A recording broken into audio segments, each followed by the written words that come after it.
बहुत पुराने समय की बात है। अरब की सरजमीन पर एक छोटा सा कस्बा आबाद था, जहां के लोग सादगी से अपनी जिंदगी बसर करते थे। मगर उसी बस्ती के एक खस्ता हाल मकान में एक ऐसा शख्स रहता था जिसका नाम करीम था। और वह वाकई अपने नाम की तरह नरम दिल और अल्लाह पर तवक्कुल रखने वाला इंसान था। लेकिन तकदीर ने उसे एक ऐसी आजमाइश में डाल रखा था जो किसी मैदान जंग की तलवार से ज्यादा तेज और किसी जहरीले सांप से ज्यादा खतरनाक थी। और वह आजमाइश कोई और नहीं बल्कि खुद उसकी अपनी बीवी नरगिस थी। नरगिस खूबसूरती में तो किसी शहजादी से कम न थी, मगर उसकी जबान में इतनी कड़वाहट और तेजी थी कि सुनने वाले का कलेजा छलनी हो जाए। करीम बेचारा सुबह सवेरे उठता और जंगल की तरफ निकल जाता ताकि लकड़ियां काट कर उन्हें बाजार में बेच सके और जो चंद सिक्के मिलें उनसे अपने घर का चूल्हा जला सके। मगर जब वह थका हारा पसीने में शराबोर होकर शाम को घर लौटता तो सुकून के बजाय उसे अपनी बीवी की जली कटी बातें सुनने को मिलती। नरगिस की नीयत में लालच और नाशुक्री कूट कूट कर भरी थी और वह हमेशा अपने शौहर को दूसरे अमीर लोगों की मिसाल देकर जलील किया करती थी। एक रोज का वाकया है। सख्त गर्मी का मौसम था और सूरज आग बरसा रहा था। करीम ने पूरा दिन मेहनत की, लेकिन बाजार में मंदी होने की वजह से वह बहुत कम मुनाफा कमा सका। जब वह घर पहुंचा तो उसके हाथ में सिर्फ चंद खजूरें और सूखी हुई रोटी का एक टुकड़ा था। दरवाजे पर कदम रखते ही उसने देखा कि नरगिस आंगन में बैठी अपनी पड़ोसन के नए जोड़े और जेवरात का तज़किरा हसरत और गुस्से से कर रही थी। जैसे ही उसकी नजर करीम पर पड़ी और उसके खाली हाथ देखे तो उसका गुस्सा भड़क उठा और वह चीख पड़ी, ए बदनसीब इंसान, क्या फिर आज यही सूखी रोटी उठा लाया है? पूरी दुनिया आगे बढ़ गई, लोग कहां से कहां पहुंच गए, मगर मेरी किस्मत में बस यही फकीरी और जिल्लत लिखी है। करीम ने निहायत नरमी से जवाब दिया, बेगम, अल्लाह का शुक्र अदा करो कि उसने हमें भूखा नहीं सुलाया।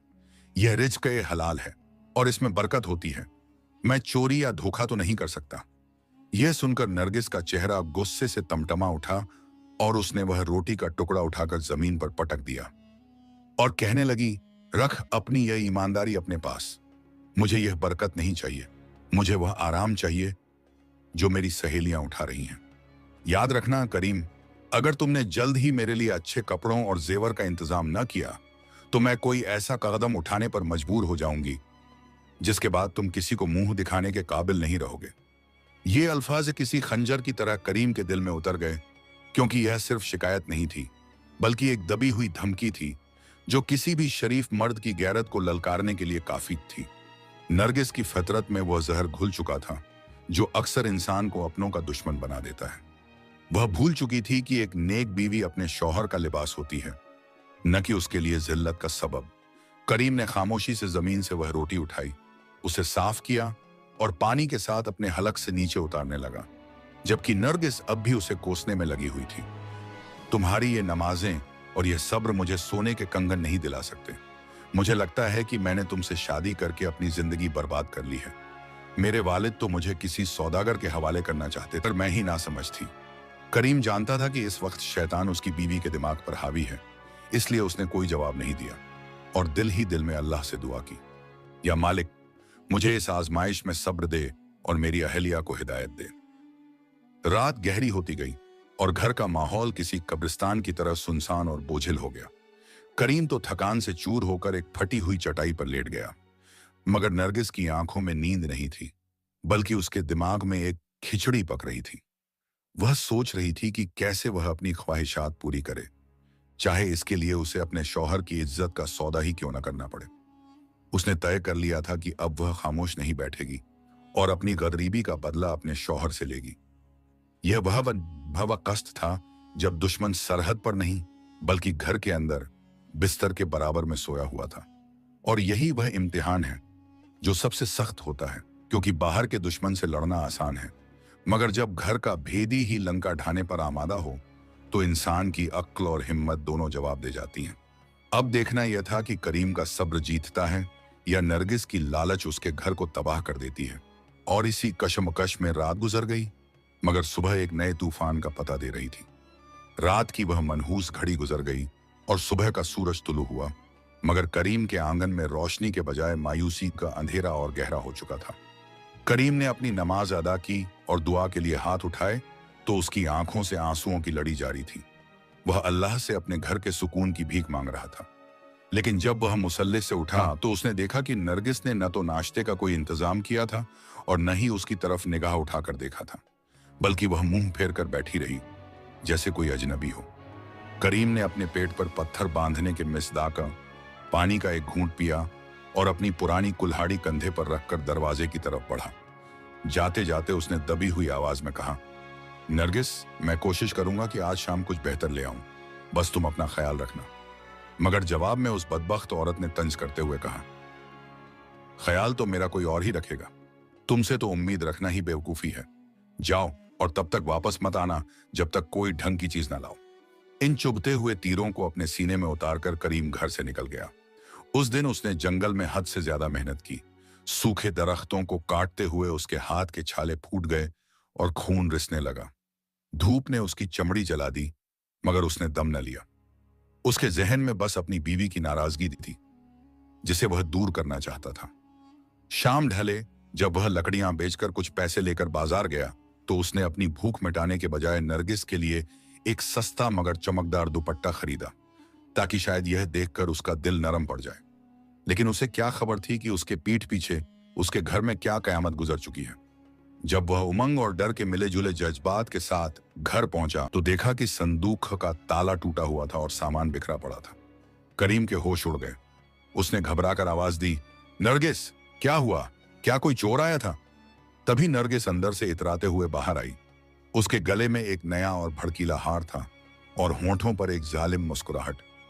करीम हैरत से उसे देखने लगा और फिर उसकी नजर उस टूटे हुए मिट्टी के गुल्लक पर पड़ी, जिसमें उसने बरसों से एक एक पैसा जमा करके अपनी बीमार वालिदा की निशानी और अपने बुढ़ापे का सहारा समझकर छुपा रखा था। वे पैसे उसने अपनी कफन दफन के लिए बचाए थे, ताकि किसी के आगे हाथ न फैलाना पड़े। करीम कांपते हुए हाथों से जमीन पर बैठ गया और बोला, नरगिस, तुमने वो पैसे निकाल लिए? वो तो मेरी माँ की आखिरी निशानी और हमारी मुसीबत के वक्त का सहारा थे। नरगिस ने बड़ी बेरुखी से वह हार लहराते हुए कहा, हाँ, निकाल लिए। कब तक मैं इस वीराने में घुट घुट कर मरती? आज गांव में सौदागर आया था, मुझे यह हार पसंद आया तो मैंने ले लिया। वैसे भी वो पैसे वहां पड़े पड़े कौन सा मुनाफा दे रहे थे। अब कम से कम मैं अपनी सहेलियों में मुंह दिखाने के काबिल तो हुई। यह सुनकर करीम के दिल पर जो चोट लगी वह माली नुकसान की नहीं थी, बल्कि भरोसे के कत्ल की थी। वह शख्स जो बाहर की दुनिया की सख्तियां झेलता था, आज अपने ही घर के अंदर लुट चुका था। उसकी आंखों में आंसू सूख गए थे और आवाज भर गई। उसने टूटे हुए गुल्लक के टुकड़े उठाए और रोते हुए कहा, तुमने सिर्फ पैसे नहीं खर्च किए नरगिस, तुमने मेरी इज्जत और मेरे सुकून का सौदा कर लिया। एक औरत का जेवर उसका शौहर होता है, मगर तुमने कंकड़ पत्थर के लिए अपने शौहर की रूह को जख्मी कर दिया। नरगिस पर इस बात का कोई असर न हुआ। उल्टा वह चीख कर बोली, बस करो ये रोना धोना। अगर इतना ही दुख है तो जाओ और कमा कर लाओ। मर्द हो तो मर्दों की तरह जियो, यूं औरतों की तरह आंसू मत बहाओ। करीम उस रात भूखा ही रहा। उसका लाया हुआ वह तोहफा यानी दुपट्टा अब उसके हाथ में किसी मजाक की तरह लग रहा था। वह रात उसने आंगन की ठंडी मिट्टी पर लेटकर गुजारी। आसमान की तरफ देखकर उसने बस इतना कहा, या रब, जब अपने ही दुश्मन बन जाएं तो इंसान कहां पनाह मांगे। मेरा इम्तिहान सख्त होता जा रहा है, मुझे वह सब्र दे जो अय्यूब अलैहिस्सलाम को दिया था। उस रात उसे एहसास हुआ कि गरीबी उतनी बड़ी आजमाइश नहीं जितनी एक नाशुक्री और दगाबाज जीवन साथी का होना है। लेकिन कहानी अभी खत्म नहीं हुई थी। नरगिस की हवस अभी पूरी नहीं हुई थी। उसने सोच लिया था कि अब वह करीम को मजबूर करेगी कि वह काम करे जो उसने जिंदगी में कभी नहीं किया, यानी लोगों के आगे हाथ फैलाना या सूदखोरों के जाल में फंसना। और अगली सुबह वह एक ऐसा मंसूबा बनाने वाली थी जो करीम की रही सही आबरू को भी खाक में मिला देने वाला था। सुबह की मनहूस रोशनी अभी आंगन में फैली ही थी कि नरगिस ने अपने शैतानी मंसूबे पर अमल करना शुरू कर दिया। करीम ने अभी अपनी पुरानी चप्पल पहनी ही थी कि नरगिस दरवाजे पर रास्ता रोककर खड़ी हो गई और उसकी आंखों में एक ऐसी बेरहमी थी जो किसी झल्लाद की आंखों में होती है।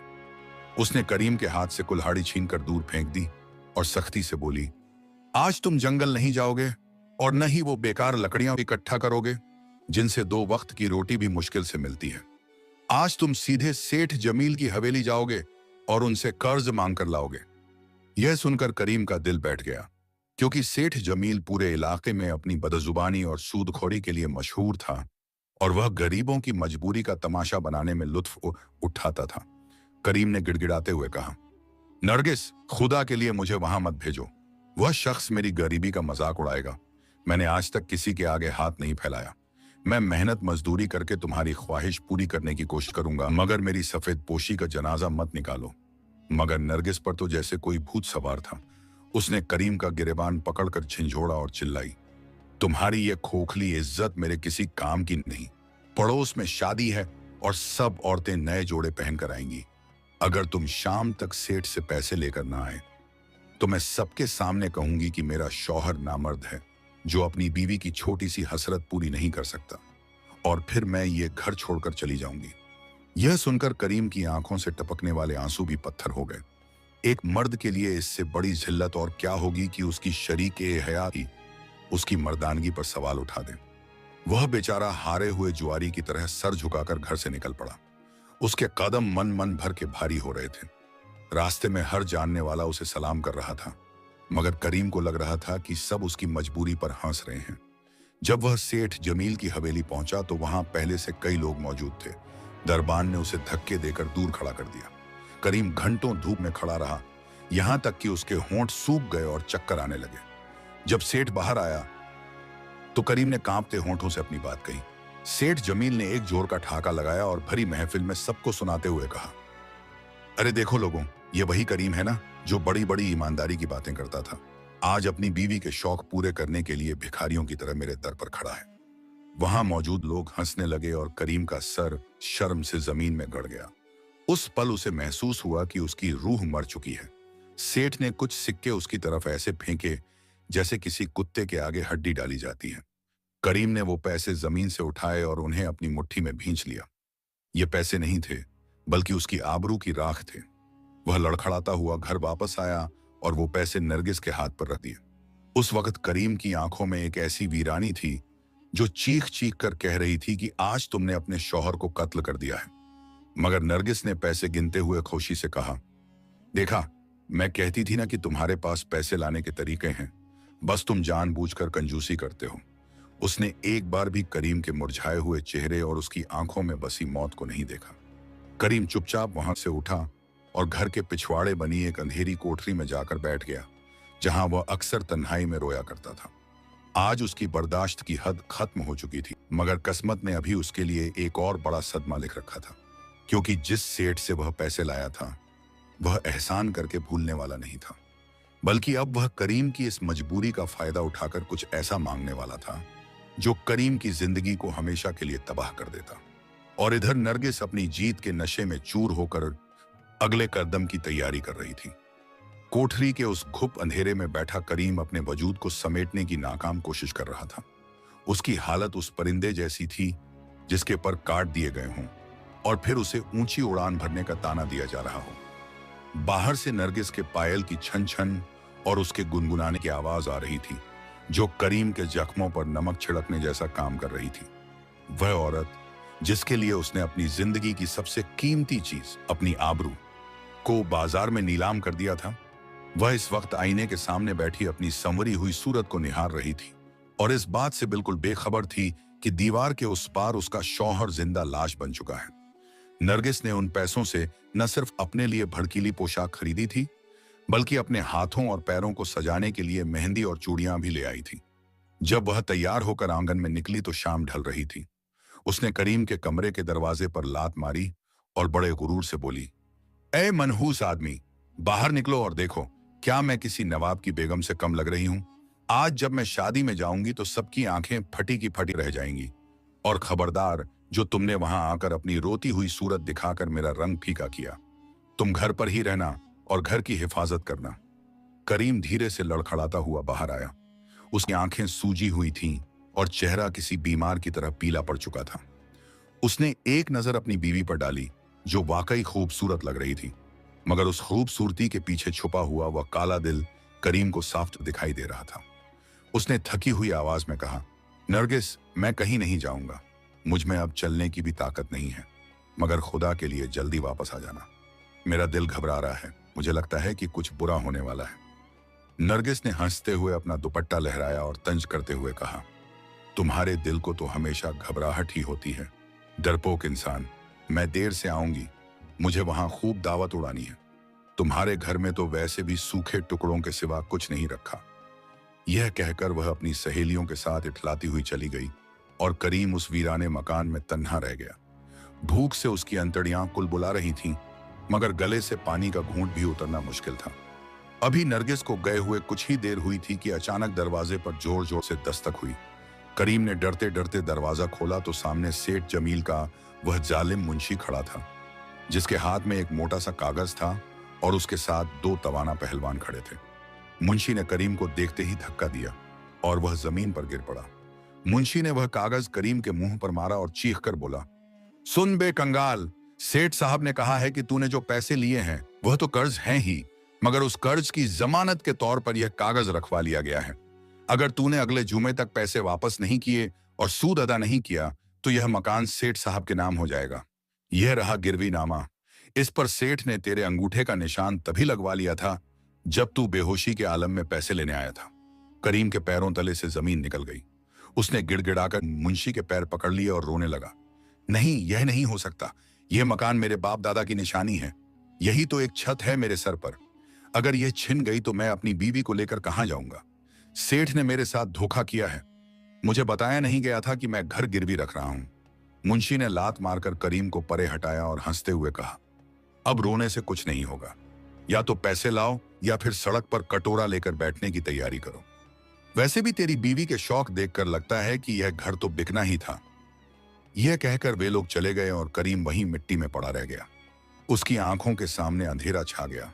वह घर, जिसकी एक एक ईंट उसने अपनी मेहनत और खून पसीने से बचाई थी, आज सिर्फ चंद लम्हों की झूठी शान और नरगिस की जिद की वजह से दांव पर लग चुका था। करीम दीवारों से टकरा टकरा कर रोने लगा। वह चीखकर आसमान की तरफ देखकर बोला, या रब, यह कैसा इम्तिहान है? मैंने अपनी इज्जत खो दी। अब क्या मेरा आशियाना भी मुझसे छिन जाएगा? मेरी बीवी को समझाने के लिए मैं और कितनी कुर्बानियां दूं? घंटों बीत गए, रात गहरी हो गई और तभी गली में शोर हुआ और नरगिस वापस आई। वह बेहद खुश थी। उसके हाथों में बची कुची मिठाई और गोश्त की थैली थी। वह गुनगुनाती हुई अंदर आई और देखा कि करीम जमीन पर पड़ा है और उसके हाथ में वह कागज है। नरगिस ने लापरवाही से पूछा, अब क्या नाटक है? मर गए क्या? उठो और देखो मैं क्या लाई हूं। करीम ने अपनी लाल अंगारा आंखें उठाकर नरगिस को देखा और वह कागज उसके सामने लहराकर एक दर्दनाक आवाज में बोला, मुबारक हो नरगिस, तुम्हारी नई पोशाक और 2 घड़ी की खुशी के बदले मैंने अपना घर बेच दिया है। ये देखो, सेठ जमील ने हमारा घर गिरवी रख लिया है। अगर पैसे वापस ना किए तो हम सड़क पर होंगे। करीम को लगा था कि शायद यह सुनकर नरगिस को सदमा लगेगा, शायद वह रोएगी और माफी मांगेगी, मगर जो हुआ उसने करीम की बची कुची उम्मीद भी तोड़ दी। नरगिस ने वह कागज देखा और डरने के बजाय उसके चेहरे पर नेता गुस्सा आ गया। वह चीख पड़ी, तो इसमें मेरा क्या कसूर है? तुम मर्द हो, तुम्हारा काम है कमाना और घर बचाना। अगर तुमने उधार लिया है तो चुकाना भी तुम्हें ही है। मुझे क्यों सुना रहे हो? और अगर यह टूटा फूटा घर चला भी गया तो क्या कयामत आ जाएगी? वैसे भी मैं इस कैद खाने से तंग आ चुकी हूं। करीम हैरत से बुत बना उसे देखता रह गया। उसे यकीन नहीं आ रहा था कि कोई इंसान इतना पत्थर दिल कैसे हो सकता है कि उसे अपने सर से छत छीनने का भी गम न हो। नरगिस बड़बड़ाती हुई अंदर चली गई। मुझे नींद आ रही है, सुबह बात करना, और खबरदार मेरी नींद खराब की। करीम वहीं आंगन में खुले आसमान के नीचे बैठा रह गया। सर्द हवाएं उसके जिस्म को चीर रही थीं, मगर उसके दिल का दर्द इससे कहीं ज्यादा था। उस रात करीम ने फैसला किया कि अब रोने से काम नहीं चलेगा।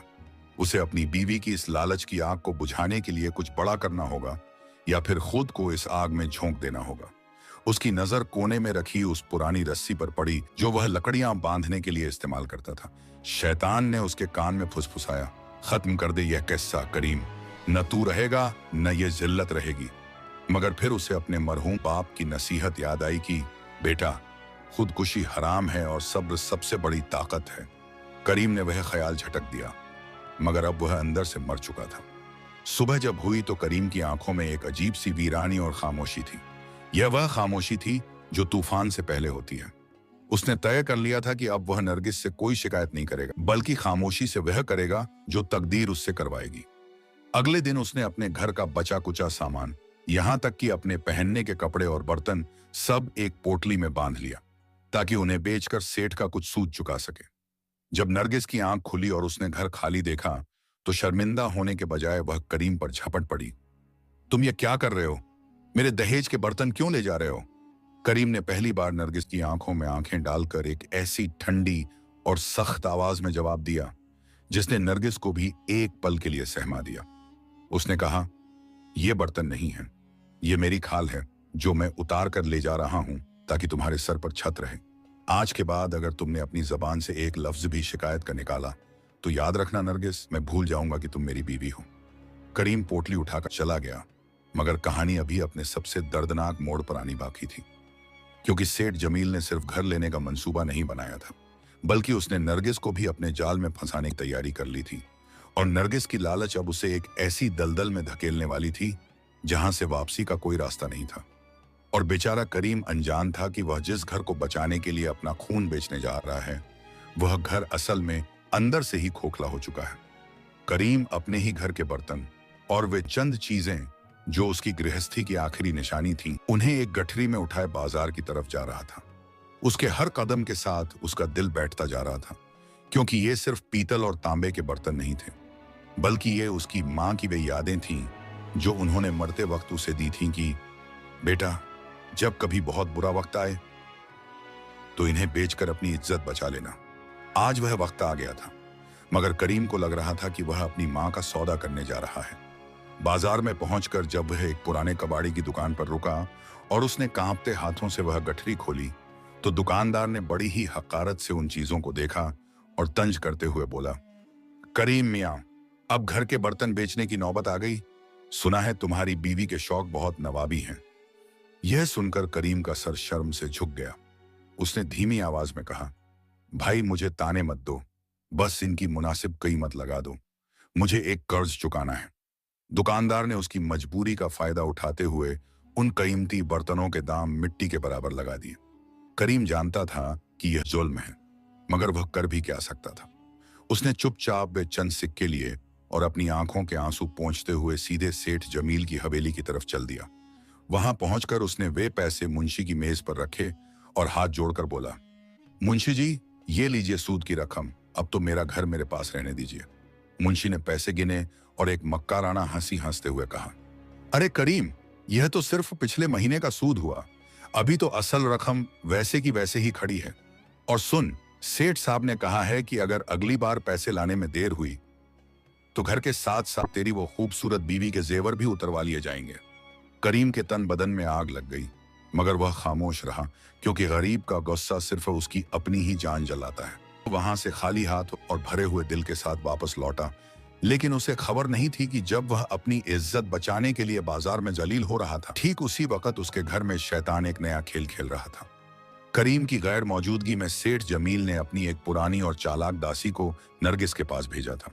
वह बूढ़ी औरत जिसके चेहरे पर मासूमियत का नखाब और दिल में जहर भरा था, नरगिस के पास बैठी उसे झूठी हमदर्दी दिखा रही थी। उसने नरगिस का हाथ पकड़कर कहा, बिटिया, तू कहां इस फकीर के साथ अपनी जवानी बर्बाद कर रही है? तुझे तो किसी महल की रानी होना चाहिए था। सेठ जमील साहब तो तेरा जिक्र करते हुए थकते नहीं। वो कह रहे थे कि अगर नरगिस जैसी समझदार औरत उनके पास होती तो वो उसे पलकों पर बिठा कर रखते। नरगिस, जो पहले ही अपनी गरीबी से तंग थी, इन बातों को सुनकर मोम की तरह पिघलने लगी। उसकी आंखों में लालच की चमक आ गई और उसने उत्सुकता से पूछा, क्या सच में सेठ साहब मेरे बारे में ऐसा कहते हैं? मगर मैं क्या कर सकती हूँ, मेरी किस्मत में तो ये लकड़हारा लिखा है। उस बूढ़ी औरत ने धीरे से कहा, किस्मत बदलना तो अपने हाथ में है बेटी। सेठ साहब ने कहा है कि अगर कभी तुझे किसी मदद की जरूरत हो, चाहे वो पैसों की हो या कपड़ों की, तो बेझिझक हवेली आ जाना। वहां तेरे लिए दरवाजे हमेशा खुले हैं। करीम को बताने की जरूरत नहीं, मर्द तो वैसे भी जलते हैं। यह जहर नरगिस के दिमाग में उतार कर वह औरत चली गई, मगर नरगिस अब वो पहले वाली नरगिस नहीं रही थी। उसके दिमाग में अब हवेली के ख्वाब घूमने लगे थे। शाम को जब करीम थका हारा और भूखा घर पहुंचा तो उसने देखा कि घर में चूल्हा ठंडा पड़ा है और नरगिस आईने के सामने बैठी अपने बाल संवार रही है। करीम ने दबी हुई भूख और थकान के बावजूद नरमी से पूछा, नरगिस, कुछ खाने को है? सुबह से पानी के अलावा कुछ नहीं पिया। नरगिस ने बिना मुड़े रूखा सा जवाब दिया, घर में राशन होता तो पकाती ना, जब बर्तन ही बेच दिए तो पकाती किसमें? और वैसे भी मैं कोई तुम्हारी नौकरानी नहीं हूं जो दिन रात चूल्हा फूंकती रहूं। जाओ, जाकर कहीं से मांग कर खाओ।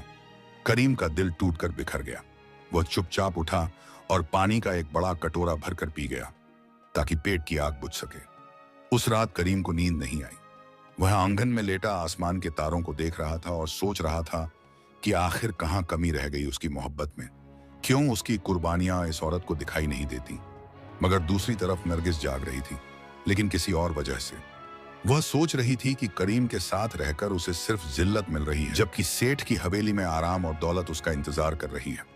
शैतान ने उसके दिल से शर्म और हया की आखिरी चादर भी खींच ली थी। उसने फैसला कर लिया कि वह कल करीम के जंगल जाने के बाद चुपके से सेठ की हवेली जाएगी, यह सोचे बिना कि एक औरत का गैर मर्द के घर जाना उसकी आबरू पर कितना बड़ा दाग है। अगले दिन सुबह करीम जल्दी उठ गया। उसके चेहरे पर एक अजीब सी मायूसी थी।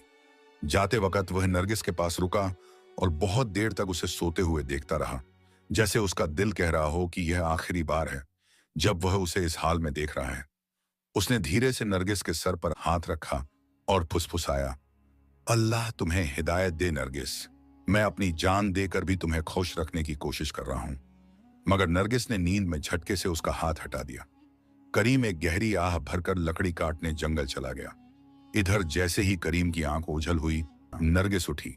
उसने अपना सबसे बेहतरीन जोड़ा पहना, थोड़ा सा इत्र लगाया और घूंघट ओढ़कर घर से निकल पड़ी। उसका रुख बाजार की तरफ नहीं, बल्कि उस हवेली की तरफ था जो उसकी बर्बादी का सामान तैयार किए बैठी थी। रास्ते में चलते हुए उसे लग रहा था कि वह अपनी आजादी की तरफ जा रही है, मगर हकीकत में वह एक ऐसे पिंजरे की तरफ बढ़ रही थी जहां सोने की सलाखें तो थीं, मगर इज्जत की हवा नहीं थी। जब वह हवेली के दरवाजे पर पहुंची तो दरबान ने उसे पहचान लिया, क्योंकि सेठ ने पहले ही हिदायत दे रखी थी और उसे बिना रोके अंदर जाने दिया। अंदर पहुंचकर नरगिस की आंखें चौंधिया गईं। मखमली कालीन, झूमर की रोशनी और नौकर चाकर देखकर उसे लगा कि जन्नत यहीं है। तभी सेठ जमील सामने से आया। उसके चेहरे पर एक शैतानी मुस्कुराहट थी। उसने नरगिस का इस्तकबाल करते हुए कहा, आओ नरगिस, मुझे यकीन था कि तुम्हारी समझदारी एक दिन तुम्हें यहां ले ही आएगी। वो लकड़हारा इस हुस्न के काबिल कहां था? नरगिस ने शर्माते हुए सर झुका लिया और बोली, सेठ जी, मैं बड़ी मजबूरी में आई हूं। करीम ने घर के बर्तन तक बेच दिए। अब मेरे पास पहनने को ढंग के कपड़े भी नहीं बचे। सेठ ने हंसकर कहा, तुम फिक्र न करो, जब तक मैं हूं तुम्हें किसी चीज की कमी नहीं होगी। बस तुम्हें मेरी एक छोटी सी शर्त माननी होगी। नरगिस लालच में इतनी अंधी हो चुकी थी कि उसने बिना सोचे पूछ लिया, कैसी शर्त?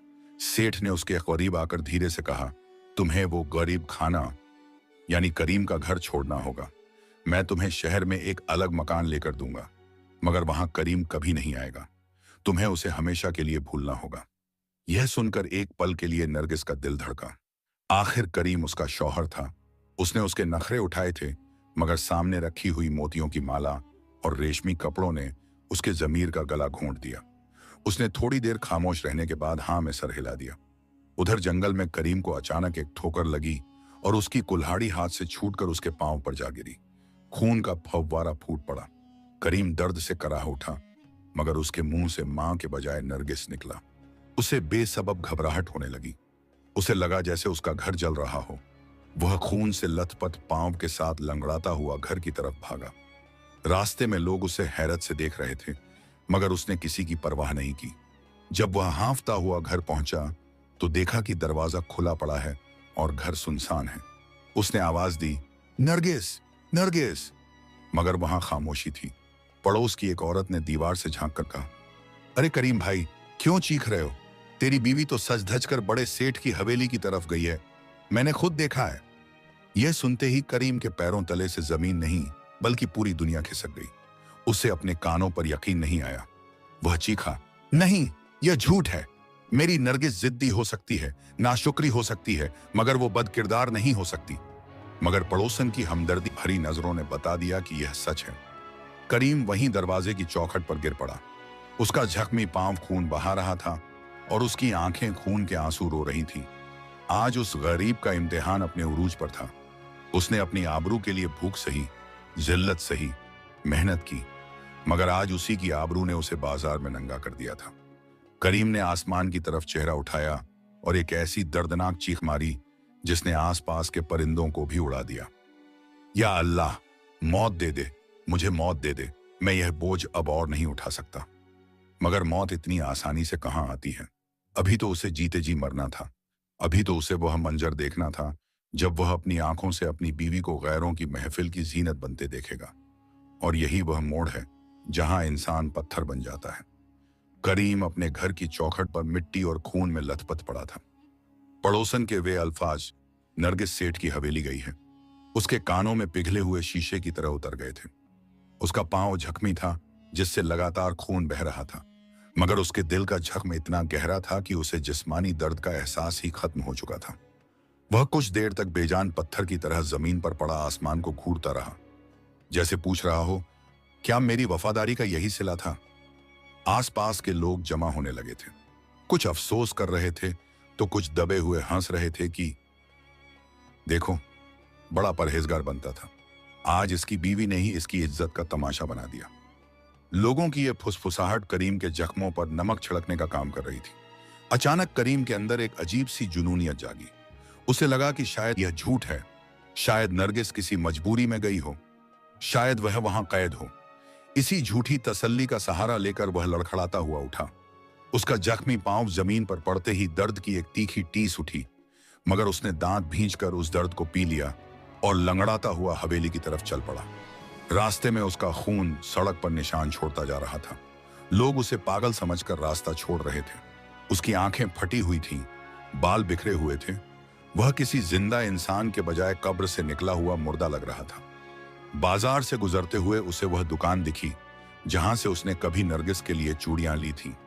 वे यादें उसे कांच की तरह चुभने लगी। गिरता पड़ता वह आखिरकार सेठ जमील की उस आलीशान हवेली के फाटक पर पहुंचा जहां अंदर से ढोल और संगीत की आवाज आ रही थी। वहां का मंजर देखकर करीम की सांसें अटक गईं। हवेली रोशनियों से जगमगा रही थी, जैसे वहां कोई जश्न हो। करीम ने अपनी बची कुची ताकत समेटकर दरवाजे पर जोर से दस्तक दी और चीखा, नरगिस, नरगिस, बाहर आओ, मैं तुम्हें लेने आया हूं। दरबान ने जब इस खून में सने हुए शख्स को देखा तो उसे धक्का देकर पीछे गिरा दिया और लाठी दिखाकर बोला, ए भिखारी, दूर हट यहां से, आज सेठ साहब खुशी मना रहे हैं, यहां तेरी कोई जगह नहीं। करीम फिर से उठा। उसके घुटने छिल गए थे मगर वह चीखता रहा, मुझे सेठ से मिलना है, मेरी बीवी अंदर है, उससे कहो उसका करीम आया है। शोर सुनकर सेठ जमील बालकनी में आया। उसके हाथ में शराब का जाम था और चेहरे पर फिरौनी मुस्कुराहट। उसने ऊपर से नीचे तक करीम की हालत का जायजा लिया और जोर से हंसा, अरे देखो कौन आया है, वह लकड़हारा जिसने अपनी कुल्हाड़ी से सिर्फ अपना पांव ही नहीं काटा बल्कि अपनी किस्मत भी काट ली। क्यों शोर मचा रहे हो करीम? नरगिस अब यहां खलुश है, वह उस गरीब खाने में वापस नहीं जाएगी जहां भूख और प्यास के सिवा कुछ नहीं। करीम ने रोते हुए हाथ जोड़ लिया और गिड़गिड़ाया, सेठ साहब, मुझ पर जुल्म न करें, नरगिस मेरी इज्जत है, मेरा घर है, आपके पास तो सब कुछ है, मेरी एक ही पूंजी है, उसे मत छीनिए। सेठ ने इशारा किया और कहा, मैं क्यों छीनूंगा, वह तो खुद आई है, यकीन नहीं आता तो खुद देख लो। तभी बालकनी पर सेठ के बराबर में नरगिस आई, मगर आज वह नरगिस नहीं लग रही थी। वह कीमती रेशमी लिबास और भारी जेवरात में लदी हुई थी, मगर उसकी आंखों में वह हया नहीं थी जो कभी करीम का गुरूर हुआ करती थी। करीम ने जब अपनी बीवी को गैर मर्द के साथ उस हाल में देखा तो उसके मुंह से आवाज निकलना बंद हो गई। वह बस नरगिस, नरगिस बुदबुदा सका। उसने उम्मीद भरी नजरों से नरगिस को देखा कि शायद वह दौड़कर नीचे आएगी, शायद कहेगी, मुझे बचा लो। मगर नरगिस ने करीम की तरफ देखा और नजरें फेर ली। उसकी आंखों में शर्म के बजाय एक अजीब सी बेरुखी और गुस्सा था। उसने ऊपर से ही कहा, करीम, यहां से चले जाओ, क्यों अपनी और मेरी रुसवाई करवा रहे हो? मैंने फैसला कर लिया है, मैं अब उस तंग कोठरी में दम घुटकर नहीं मर सकती। सेठ साहब मुझे वह जिंदगी दे रहे हैं जो तुम 7 जन्मों में नहीं दे सकते। तुम्हारी ईमानदारी और सूखी रोटियों ने मुझे बूढ़ा कर दिया था, अब मुझे जीने दो। ये अल्फाज करीम के लिए मौत का परवाना थे। उसे लगा जैसे किसी ने उसका दिल सीने से निकालकर मसल दिया हो। वह चीखना चाहता था कि मैंने तेरे लिए अपना खून बेचा, बर्तन बेचे, अपनी जवानी मिट्टी में मिला दी। मगर उसका गला रोंद गया। उसने कांपते हाथों से अपनी जेब से वह सस्ती सी अंगूठी निकाली जो उसने निकाह पर नरगिस को दी थी, और हवा में उठाकर दिखाया, जैसे याद दिला रहा हो कि हमारा एक रिश्ता है। मगर नरगिस ने बेदर्दी से अपने गले का हीरों का हार दिखाया और अंदर चली गई। सेठ जमील ने जोर का ठहाका लगाया और दरबानों से कहा, इस पागल को यहां से भगाओ, इसका खून मेरी दीवारों को गंदा कर रहा है। दरबानों ने करीम को लाठियों से मारना शुरू कर दिया। हर लात उसके जख्मी जिस्म पर पड़ रही थी, मगर उसे दर्द नहीं हो रहा था, क्योंकि रूह का दर्द जिस्म के दर्द से कहीं बड़ा होता है। वह बेजान बोरी की तरह लड़खड़ाता हुआ सड़क पर आ गिरा। अचानक आसमान पर काले बादल छा गए और जोरदार बारिश शुरू हो गई, जैसे कुदरत भी इस मजलूम के हाल पर रो रही हो। करीम सड़क के बीचों बीच कूड़े के ढेर के पास पड़ा था। बारिश का पानी उसके खून और आंसुओं को धो रहा था। लोग भाग रहे थे, मगर करीम वहीं पड़ा रहा। उसकी आंखें खुली थीं और वह सुन्न हो चुका था। उस वक्त उसके जहन में अपनी मां की बात गूंज रही थी, बेटा, औरत घर की इज्जत होती है। जिस दिन इज्जत घर से निकल जाए, उस दिन मर्द जिंदा लाश बन जाता है। आज करीम वाकई जिंदा लाश बन चुका था। उसने धीरे से अपनी आंखें बंद की और उसके होंठों पर एक दर्दनाक मुस्कुराहट आ गई। यह पागलपन की मुस्कुराहट थी। उसने सोचा, खत्म, सब खत्म। अब किसके लिए कमाऊं, किसके लिए जीऊं? जब मेरा आईना ही टूट गया तो मैं चेहरा किसमें देखूं? वह वहां घंटों पड़ा रहा, यहां तक कि रात का अंधेरा छा गया और सड़क सुनसान हो गई। तभी एक आवाज आई। कोई फकीर वहां से गुजर रहा था, जो गा रहा था, दुनिया फानी, सब है धोखा, तेरा कोई नहीं है मौला के सिवा। यह आवाज करीम के कानों में पड़ी और उसने आखिरी बार हिम्मत करके आंखें खोली। अब उसकी आंखों में आंसू नहीं थे, बल्कि एक ऐसी खामोशी थी जो समंदर से भी ज्यादा गहरी थी। वह उठा नहीं सका, मगर रेंगता हुआ वहां से हटने लगा। उसने तय कर लिया था कि अब वह उस घर में वापस नहीं जाएगा, जो अब घर नहीं बल्कि कब्रिस्तान बन चुका था। वह शहर की तरफ नहीं बल्कि वापस उसी घने जंगल की तरफ रेंगने लगा जहां जंगली जानवर रहते थे, क्योंकि आज उसे इंसानों से ज्यादा डर लग रहा था। जानवर तो सिर्फ जिस्म नोचते हैं, मगर इंसान रूह नोच लेते हैं। और जंगल के उस अंधेरे रास्ते पर जाते हुए करीम का दिल पत्थर का हो चुका था। मगर कहानी अभी अपने अंजाम तक नहीं पहुंची थी। किस्मत ने नरगिस के लिए जो लिखा था वह उसकी सोच से परे था, और करीम का यह सब्र अब एक ऐसी ताकत बनने वाला था जो पूरी बाजी पलट देगा, क्योंकि अल्लाह की लाठी बेआवाज होती है और जब वह पड़ती है तो कोई बचाने वाला नहीं होता। जंगल का वह हिस्सा जहां दिन में भी सूरज की किरणें मुश्किल से पहुंचती थीं, वहां रात के इस पहर अंधेरा किसी काली चादर की तरह फैला हुआ था। करीम रेंगता हुआ, खून और कीचड़ में सना हुआ, एक पुरानी और वीरान मस्जिद के खंडहरों तक पहुंचा, जो सदियों से जंगल के बीच उजाड़ पड़ी थी। उसकी दीवार से टेक लगाकर वह बैठ गया। बारिश अब थम चुकी थी, मगर उसके अंदर का तूफान अभी भी शोर मचा रहा था। उसके पांव का जख्म सड़ने लगा था और बुखार ने उसके जिस्म को तपाना शुरू कर दिया था। लेकिन हैरानी की बात यह थी कि अब उसके चेहरे पर सुकून था, वह सुकून जो सब कुछ लुट जाने के बाद आता है। उसने अपनी सूजी हुई आंखें बंद की और धीमी आवाज में अल्लाह से मुखातिब हुआ, या रब, तेरा शुक्र है कि तूने मुझे इस फरेबी दुनिया से आजाद कर दिया। मेरा घर गया, मेरी इज्जत गई, मेरी शरीके हयात गई। अब मेरे पास खोने को कुछ नहीं बचा। अब मैं हूं और बस तेरी जात है। वहां जंगल के सन्नाटे में करीम ने दुनिया से अपना नाता तोड़ लिया। वह अब न तो रोटी के लिए परेशान था और न ही नरगिस की वापसी का मुंतजिर। वह एक जिंदा लाश से बदलकर एक फकीर बन चुका था जो अपने हाल में मस्त हो। इधर दूसरी तरफ सेठ जमील की हवेली में वही हो रहा था जो कुदरत का कानून है। नरगिस जो कुछ घंटों पहले अपनी किस्मत पर नाज कर रही थी, अब वह शीशे महल उसके लिए कैद खाना बनने लगा था। जश्न खत्म हो चुका था और मेहमान जा चुके थे। सेठ जमील शराब के नशे में धुत अपने कमरे में बैठा था। नरगिस बड़े नाजो नखरे से पानी का गिलास लेकर अंदर गई, यह सोचकर कि सेठ उसकी तारीफ करेगा, मगर जैसे ही उसने सेठ को आवाज दी, सेठ ने गुस्से में गिलास उसके हाथ से झटक दिया और पानी नरगिस के महंगे जोड़े पर गिर गया। नरगिस हैरान रह गई और बोली, ये क्या कर रहे हैं आप? मैं तो। सेठ ने उसकी बात काटते हुए एक ऐसी बात कही जिसने नरगिस के पैरों तले जमीन खींच ली। उसने कहा, ज्यादा बेगम बनने की कोशिश मत करो नरगिस, तुम मेरी बीवी नहीं हो, तुम सिर्फ एक खरीदी हुई औरत हो जिसे मैंने चंद सिक्कों और कपड़ों के बदले हासिल किया है। तुम्हारी औकात मेरे पैरों की जूती बराबर है। मेरे नौकर भी तुमसे ज्यादा इज्जतदार हैं क्योंकि वे ईमानदार हैं। तुम तो अपने उस भोले शौहर की भी न हो सकी जो तुम्हें पूछता था तो मेरी क्या होगी। ये अल्फाज नरगिस के कानों में पिघले हुए लोहे की तरह उतरे। वह तड़प कर बोली, सेठ जी, मैंने आपके लिए अपना घर छोड़ा, अपना शौहर छोड़ा, और आप मेरे साथ ऐसा सलूक कर रहे हैं। सेठ ने एक जोरदार थप्पड़ नरगिस के चेहरे पर मारा, वही चेहरा जिसे करीम फूल की तरह रखता था, और नरगिस जमीन पर गिर पड़ी। सेठ ने गरज कर कहा, एहसान मानो कि मैंने तुम्हें यहां पनाह दी है। अब उठो और मेरे पांव दबाओ। खबरदार जो आगे से जबान लड़ाई, वरना उसी वक्त धक्के मारकर बाहर निकलवा दूंगा। नरगिस वहां कालीन पर पड़ी रोती रही। आज उसे वह टूटी हुई खटिया याद आ रही थी जहां करीम अपने हाथ से पंखा झलता था। आज उसे वह सूखी रोटी याद आ रही थी जो करीम खुद भूखा रहकर उसे खिलाता था। आज उसे एहसास हुआ कि इज्जत रेशमी बिस्तरों में नहीं, बल्कि उस मर्द की आंखों में होती है जो अपनी बीवी को रानी समझता हो, चाहे वह झोपड़ी में ही क्यों ना हो। दिन गुजरते गए और नरगिस की हालत उस हवेली में एक नौकरानी से भी बदतर हो गई। सेठ का दिल उससे भर चुका था। अब वह उसे रोज मारता पीटता और जलील करता।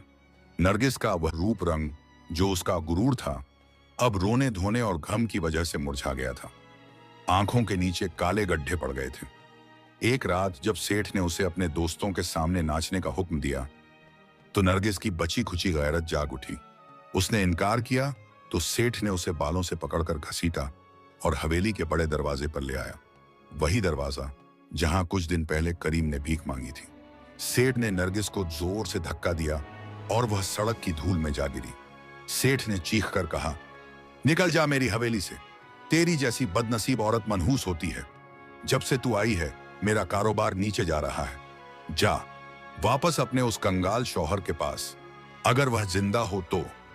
और दरवाजा जोर से बंद हो गया। रात का वक्त था, वही सड़क थी, वही धूल थी।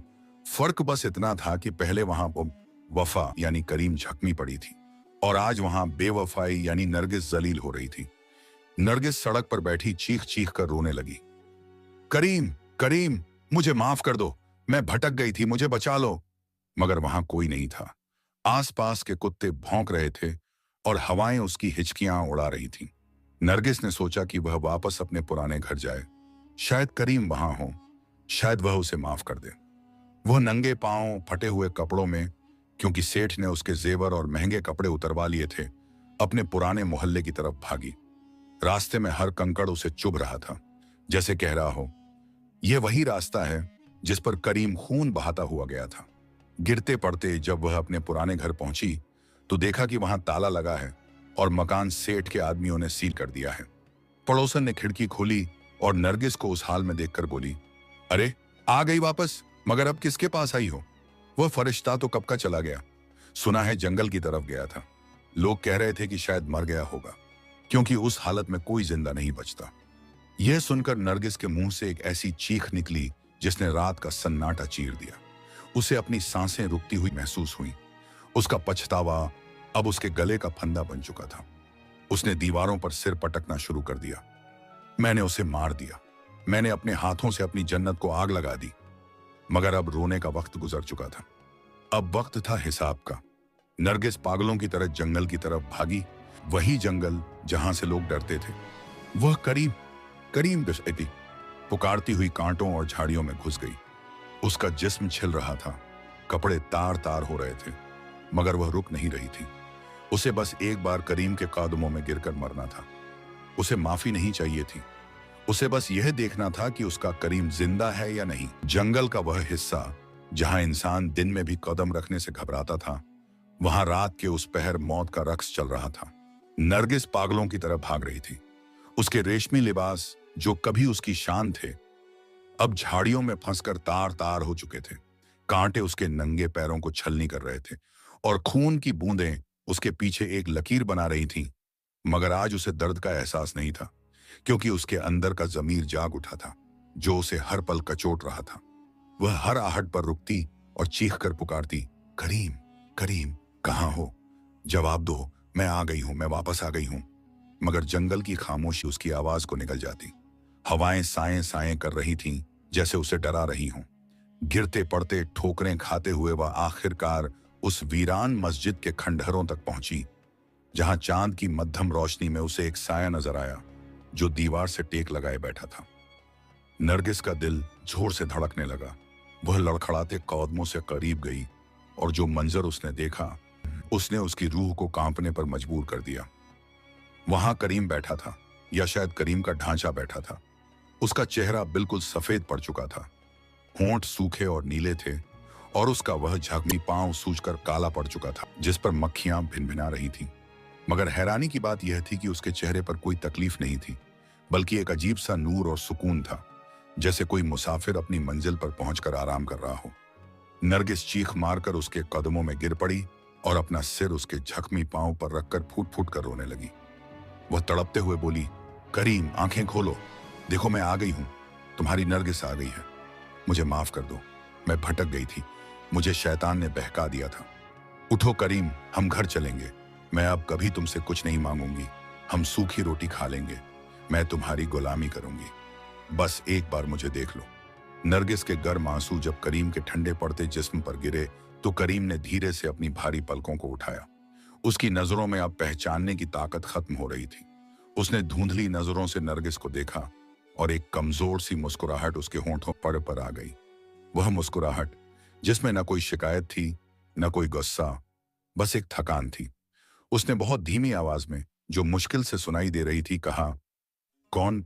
सेठ की बेगम? यह सुनते ही नरगिस का कलेजा फट गया। वह रोते हुए उसका हाथ पकड़कर बोली, नहीं, सेठ की बेगम नहीं, तुम्हारी नरगिस, तुम्हारी बीवी। मुझे वह नाम मत दो, मैं गुनहगार हूं, मुझे सजा दो, मुझे मारो, मगर यूं अजनबी मत बनो। करीम ने बड़ी मुश्किल से अपना हाथ उठाया और नरगिस के सिर पर रख दिया। उसका हाथ बर्फ की तरह ठंडा था। वह अटक अटक कर बोला, नरगिस, तुम आने में बहुत देर कर दी। अब दिल का दरवाजा बंद हो चुका है। वह करीम जो तुम्हारा था, वह तो कब का मर गया। अब जो बचा है वह बस जाने के लिए तैयार है। नरगिस तड़प कर बोली, नहीं, तुम कहीं नहीं जाओगे, मैं तुम्हें जाने नहीं दूंगी, हम नई जिंदगी शुरू करेंगे, मैं सब ठीक कर दूंगी। करीम ने आसमान की तरफ देखा जहां बादल हट रहे थे और तारे निकल रहे थे। उसने कहा, जिंदगी तो इम्तिहान थी पगली, और लगता है अल्लाह ने मेरा पर्चा वापस ले लिया है। मुझे अब भूख नहीं लगती, दर्द नहीं होता, बस नींद आ रही है, एक लंबी नींद। उसकी सांसें उखड़ने लगी, गले से खर्र खर्र की आवाज आने लगी। नरगिस घबरा गई। उसने करीम का चेहरा अपने हाथों में लिया और चीखी, करीम, मेरी तरफ देखो, आंखें मत बंद करो, मुझे इस अंधेरे में अकेला मत छोड़ो, मैं कहां जाऊंगी, मेरा कोई नहीं है तुम्हारे सिवा। करीम ने अपनी आखिरी ताकत जमा की और नरगिस की आंखों में देखते हुए कहा, अल्लाह, अल्लाह है ना, वह सबका है, मेरा हिसाब पूरा हुआ। नरगिस, खुश रहो, आबाद रहो। और इसके साथ ही उसके हाथ से ताकत खत्म हो गई। उसका सिर नरगिस की गोद में लुढ़क गया और वे आंखें जो हमेशा नरगिस के लिए मोहब्बत से भरी रहती थीं, हमेशा के लिए पत्थर आ गईं। करीम की रूह उस कैदखाने से आजाद होकर अपने रब के पास पहुंच गई, जहां कोई गरीब नहीं होता। जंगल में एक पल के लिए गहरी खामोशी छा गई। फिर अचानक नरगिस की एक दिलदोज चीख ने आसमान को हिला दिया। वह करीम की लाश से लिपट गई और पागलों की तरह उसे झंझोड़ने लगी। उठो, उठो, तुम ऐसे नहीं जा सकते, मैंने तुम्हें मारा है, मैं कातिल हूं, मुझे माफ करके जाओ। मगर मुर्दे कभी वापस नहीं आते और न ही माफी देते हैं। नरगिस वहां उस वीराने में तन्हा थी। उसके सामने उसके शौहर की लाश थी और चारों तरफ घना अंधेरा। उसे अब एहसास हुआ कि जहन्नुम मरने के बाद नहीं, बल्कि जीते जी पछतावे की आग में जलने का नाम है। वह सारी रात करीम के ठंडे जिस्म को अपने सीने से लगाए बैठी रही, कभी हंसती, कभी रोती, कभी अपने बाल नोचती। सुबह जब जंगल के रास्ते से कुछ लकड़हारे गुजरे तो उन्होंने देखा कि एक औरत फटे पुराने कपड़ों में एक लाश के पास बैठी मिट्टी में कुछ ढूंढ रही है। जब उन्होंने करीब जाकर पूछा, बीबी, कौन हो तुम और यह किसका जनाजा है, तो नरगिस ने खाली और वीरान आंखों से उन्हें देखा। उसकी आंखों में अब कोई होश नहीं था। वह पागलों की तरह मुस्कुराई और मिट्टी का एक ढेला उठाकर बोली, शोर मत करो, मेरा करीम सोया है, अभी उठेगा तो मेरे लिए रोटी लाएगा। वह मुझसे बहुत प्यार करता है, वह मुझे छोड़कर कहीं नहीं जा सकता। देखो, उसने कहा था वह वापस आएगा, और वह फिर से उस लाश को सहलाने लगी। लोगों ने समझ लिया कि यह औरत अपना जहनी तवाजुन खो चुकी है।